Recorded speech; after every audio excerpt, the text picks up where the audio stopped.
Well, yeah, I've always had trouble finding decent, stable housing because I've had difficulty finding steady employment too, so I found that the two issues are kind of related.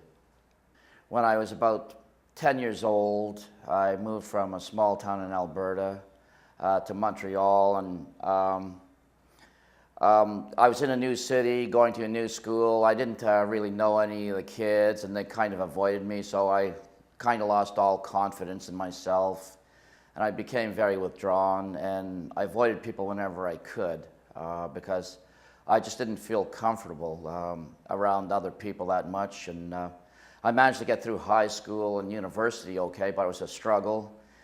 After graduating with a BA in anthropology from Concordia University in Montreal, I moved to Toronto to look for work, but I couldn't really find anything that I really liked. All I got was kind of minimum wage, unskilled labor jobs, and I kind of did that for a while because I figured it was better than nothing, but after a while I became very frustrated, and then I quit my job because, you know, I wanted to look for something else, but I couldn't really find anything else, so I just became more and more frustrated, more and more angry.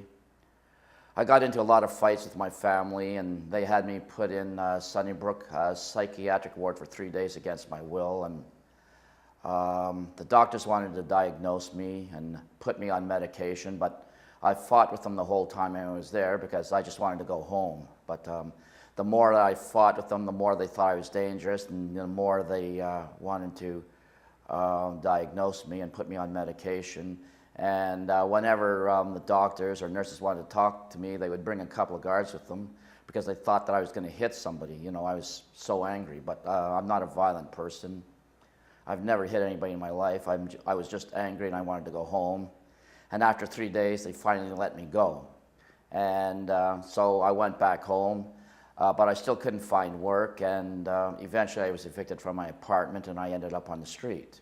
And I began thinking, well, why am I here? I don't really deserve this. And then I began looking at the whole picture. I figured, well, it's not just me that's messed up, it's the entire economic and social and political system. So I decided, well, you know, I have to do something to change the system, but I didn't know what. And I stayed at the Salvation Army hostel for about a year, and I met a case manager there who helped me get a single room in a house for 2 years. And then another worker helped me get into supportive housing at HouseLink Community Homes and I've been there for ever since. You know, that's about 19 years now, and that's really when my life began to turn around. I really developed an interest in volunteer work and human rights issues, and I became president of the board there. I've worked on different boards and committees, working on issues like poverty and homelessness, and really I think that's where I belong. You know, I never really fit into paid jobs that well, but I like volunteer work, and with the volunteer work I was meeting people, you know, I think who appreciated me and who understood what I was doing, and it gave me more confidence, and it made me realize, well, you know, this is what I really wanted to do. And HouseLink houses about 500 people that nobody else can, and so to me it's kind of saved 500 people's lives, and to me that's a miracle because I thought that I would never end up with housing again, and it gave me housing, and I've been doing things ever since. I'm a social activist. I believe in human rights. I believe housing's a human right, and that's kind of what I'm doing with my life now. And for the first time, I'm really happy with what I'm doing. I was never really happy before, and I never knew what I wanted to do, but now I feel as though I'm kind of fitting in.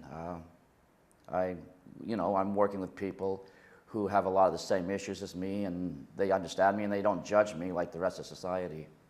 So, well, I mean, housing's very important because without housing, you can't do anything with your life. So, I mean, a lot of people who've experienced homelessness and mental illness, they can't do anything. If they're living on the street, they can't get jobs, they can't take care of their health, they can't raise a family, they can't go to school, they can't really do anything with their life.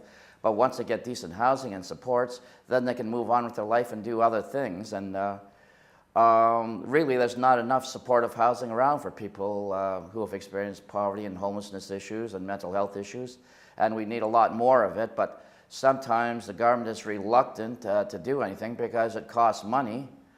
But then on the other hand, in the long run, it saves money too, because if you create more supportive housing, then the government spends less money on social services, on health care, on the criminal justice system. So they might spend a little more money on housing, but in the long run, they're saving money on a lot of other problems. And once people get housing, a lot of times they can get jobs and move on with their life and pay taxes like everybody else. So in the long run, everybody benefits, but they don't, people don't always think of that right away. They kind of think, oh, well, this is going to cost money, I'm not interested. And, you know, they're always putting money first and not human welfare. And so I think that really we need a lot more housing, and the government has to make it a priority because without the housing, you can't really do anything.